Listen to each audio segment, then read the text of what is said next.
우리에게 주신 하나님의 말씀은 역대하 36장 1절에서 23절 말씀입니다. 역대하 36장 1절에서 23절 말씀, 저와 여러분들이 교독하도록 하겠습니다. 1절 말씀 제가 읽습니다. 그 땅의 백성이 예루살렘에서 요시아의 아들 여호아하스를 세워 그 아버지를 이어 왕으로 삼았다. 여호아하스가 왕이 되었을 때 그는 23살이었다.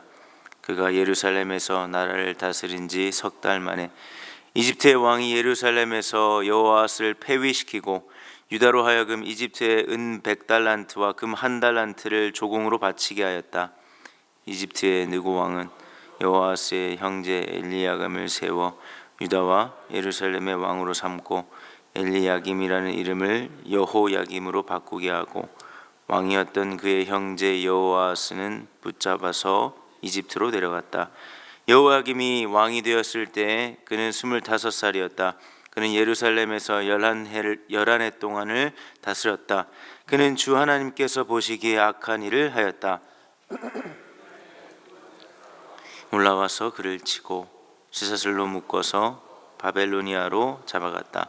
느부갓네살은 또 주님의 성전 안에 있는 온갖 기구를 바벨로니아로 가지고 가서 도성 바벨론에 있는 자기의 궁전에다 들여놓았다. 여호야김 나머지 사적과 그가 저지른 모든 역겨운 일과 그가 저지른 악한 행위는 이스라엘과 유다 열왕기에 기록되어 있다. 그의 아들 여호야긴이 그의 뒤를 이어 왕이 되었다. 여호야긴이 왕이 되었을 때 그는 8살이었다. 그는 예루살렘에서 석 달 열흘 동안 다스렸다. 그는 주님께서 보시기에 악한 일을 하였다. 그의 봄에 느부갓네살 왕이 사람을 시켜서 여호야긴을 바벨로니아로 잡아가고 주님의 성전에 있는 값비싼 온갖 기구도 함께 가져갔으며 여호야긴의 삼촌 시드기야를 세워서 유다와 예루살렘의 왕으로 삼았다. 시드기야가 왕이 되었을 때 그는 21살이었다. 그는 예루살렘에서 11해 동안 다스렸다. 그는 주 하나님께서 보시기에 악한 일을 하였다. 그는 주님의 입에서 나오는 말씀을 선포하는 예레미야 예언자 앞에서 겸손하게 말씀을 받아들이지 않았다. 느부갓네살은 강제로 시드기야가 하나님의 이름으로 충성을 맹세하도록 하였다. 시드기야는 억지로 충성을 맹세하였지만 마침내 느부갓네살 왕에게 반항하기까지 하였다. 다른 한편으로 시드기야는 고집을 부리며 조금도 뉘우치지 않고 주 이스라엘의 하나님께로 돌아오지 않았다. 시도급 일반 백성도 크게 죄를 지어 이방의 모든 역겨운 일을 따라 하였으며 마침내 그들은 주님께서 자신의 것으로 거룩하게 하신 예루살렘 성전을 더럽히고 말았다. 그들의 조상의 하나님이신 주님께서 그들과 그 성전을 구원하실 뜻으로 자신의 백성에게 예언자들을 보내시고 또 보내셔서 경고에 경고를 거듭하셨지만 그들은 하나님의 특사를 조롱하고 하나님의 말씀을 무시하고 하나님의 예언자들을 비웃었다. 그러다가 마침내 자신의 백성을 향한 주님의 분노가 치솟으시니 백성을 바로잡을 길이 전혀 없었다. 하나님께서 바벨로니아의 왕을 불러다가 자신의 백성을 치게 하셨다. 그래서 그 왕은 유다의 젊은이들을 닥치는 대로 칼로 쳐 죽였다. 심지어는 성전 안에서도 그러한 살육을 삼가지 않았다. 그 왕은 잔인하였다. 젊은이나 늙은이, 여자나 남자, 병약한 사람이나 건강한 사람을 가리지 않았다. 하나님이 이렇게 자신의 백성을 그 왕의 손에 넘기셨다. 바벨로니아 왕은 하나님의 성전 안에 있는 크고 작은 기구와 주님의 성전 안에 있는 보물과 왕과 신하의 들고 온 보물들 모두 도성 바벨론으로 가져갔다.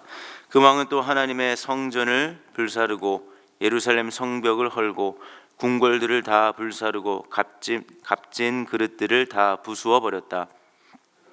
칼에 맞아 죽지 않고 살아남은 자들은 바벨로니아로 데려가서 왕과 왕자들의 노예로 삼았다. 그들은 페르시아 제국이 일어서기까지 거기서 노예 생활을 하였다.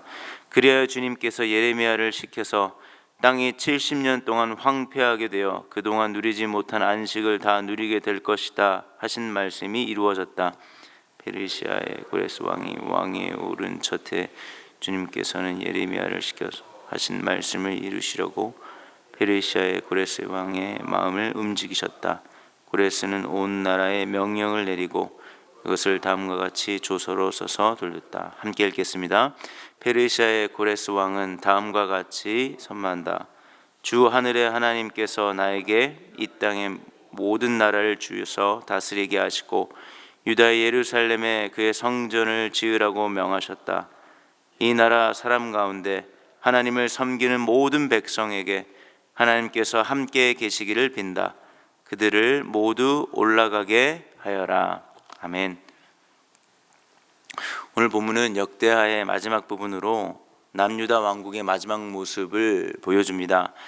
요시야 왕이 죽은 뒤 남유다 백성들은 요시야의 아들 여호아하스를 왕으로 세우지요. 그의 나이 23살이었습니다. 그가 통치한 3개월 만에 이집트 왕 느고 왕이 여호아하스를 폐위시키고 그를 이집트로 끌고 갑니다. 그 뒤를 이어 여호아하스의 형제 엘리야김을 여호야김이라는 이름으로 바꾸어서 통치하게 하지요.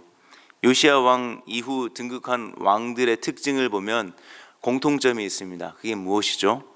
그들은 주님 보시기에 악한 일들을 한 왕으로 평가되고 있다는 사실입니다. 엘리야김도 마찬가지였습니다. 25살에 왕이 되어 11년간 통치하지만 주님 보시기에 악을 행하여 바벨론 느부갓네살 왕에 잡혀 끌려가게 됩니다. 그 뒤를 엘리야김의 아들 여호야긴이 왕이 되었는데 그의 나이가 8살이라고 이야기합니다.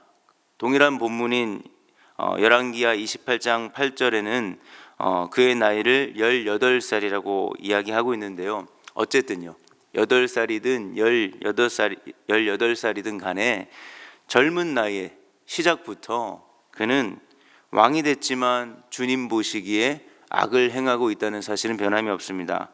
결국 그는 석 달하고 열흘을 통치하고 바벨론에 잡혀갑니다. 그리고 바벨론 왕 느부갓네살 왕은 여호야긴의 삼촌 시드기야를 유다와 예루살렘 왕으로 세우게 됩니다.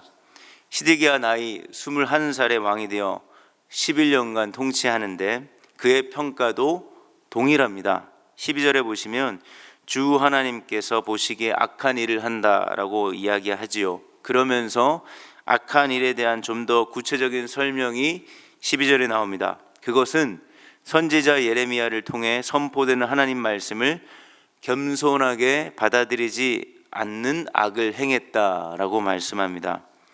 결국 주님이 보시는 것이 무엇입니까?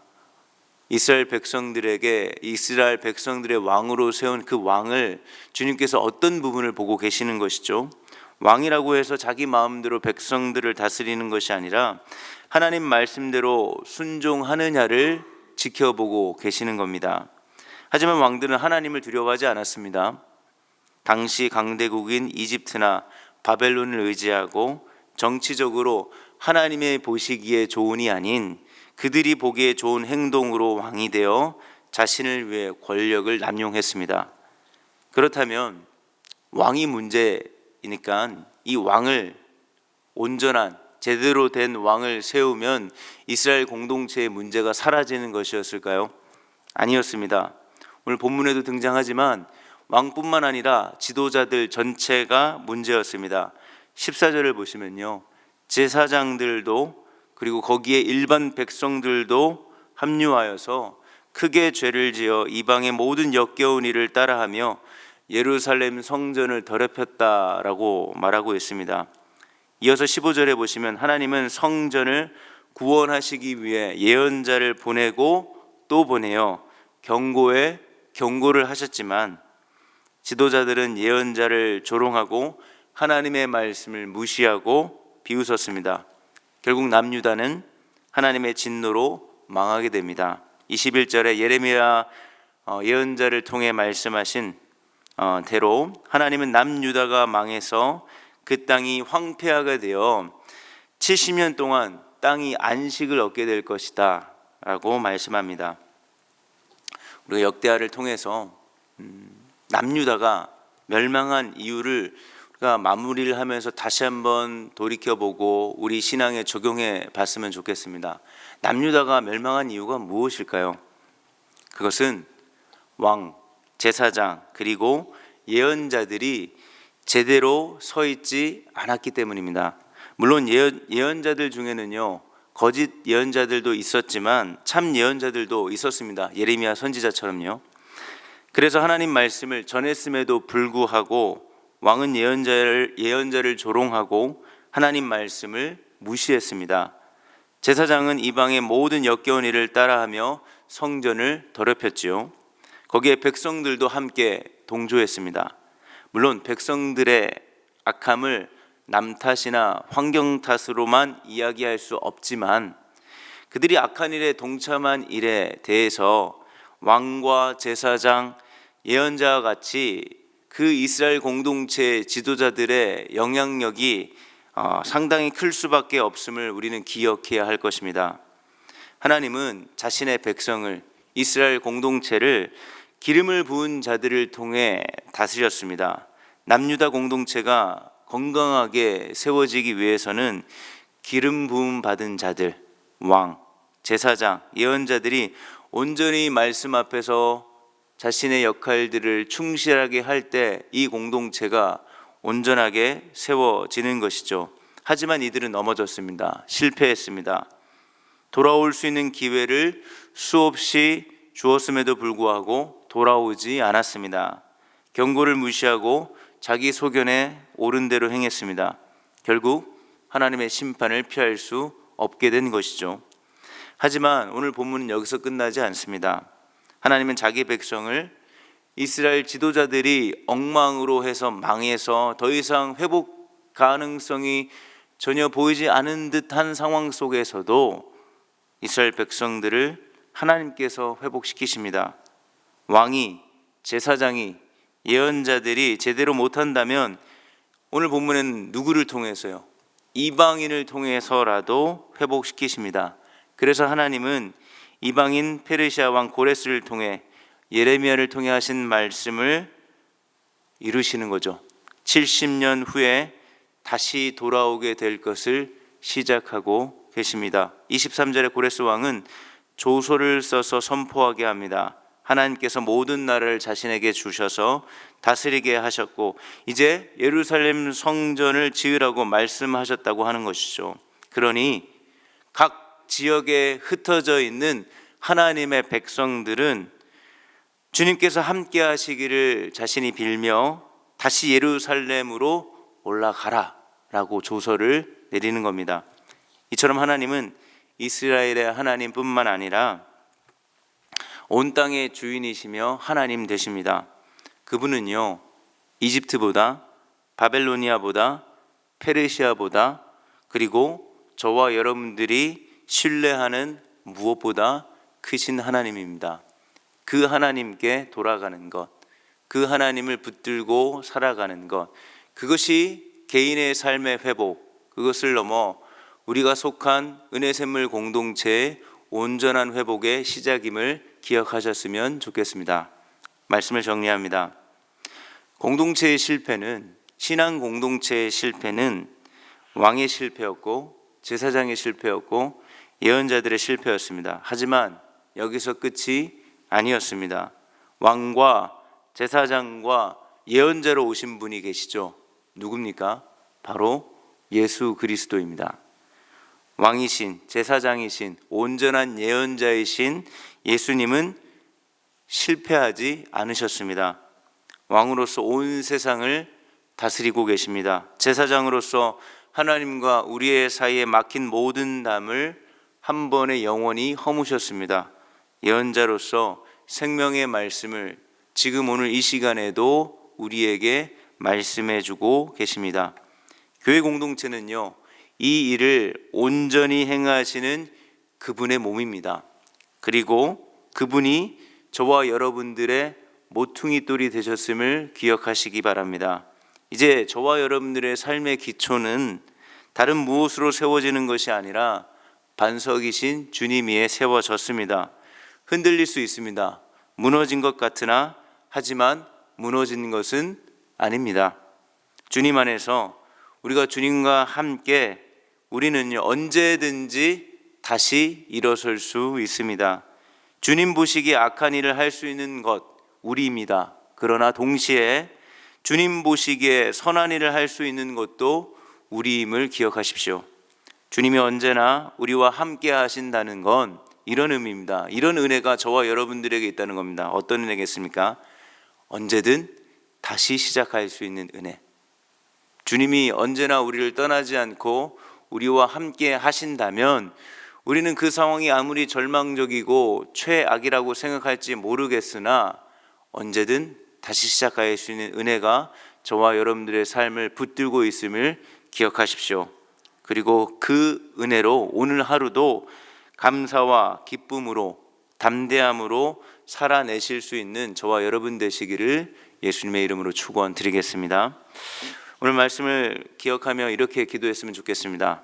내 삶의 기초가 절대 무너지지 않는 예수님임을 기억하고, 그래서 얼마든지 다시 시작할 수 있는 은혜가 여러분들에게 주어져 있음을, 조건도 자격도 없이 이 은혜가 메마르지 않고 횟수 제한 없이 우리의 삶을 붙들고 있음을 기억하고, 그러니 그 은혜를 구하시기 바랍니다. 오늘 이 시간 우리가 함께 기도할 때 주님, 내 삶 속에서 언제든 다시 시작할 수 있는 주님의 은혜를 구하오니 내게 허락해 달라고 기도하셨으면 좋겠습니다. 직분자 우리 피택을 준비하고 있지요. 사람의 힘을 의지하는 것이 아니라 주님의 은혜로, 주님의 지혜로 우리 공동체에 꼭 필요한, 오늘 조금 전에 우리가 말씀을 나누지 않았습니까? 직분자들을 세우는 것, 지도자를 세우는 것, 공동체에 너무나 중요한 일입니다. 은혜 가운데 잘 세우고 결과뿐만이 아니라 모든 과정이 은혜로 시작하여 은혜로 마무리할 수 있도록 우리 이 두 가지 기도 제목을 가지고 합심해서 기도하며 각자 개인의 기도의 자리로 함께 나아가도록 하겠습니다. 기도합시다.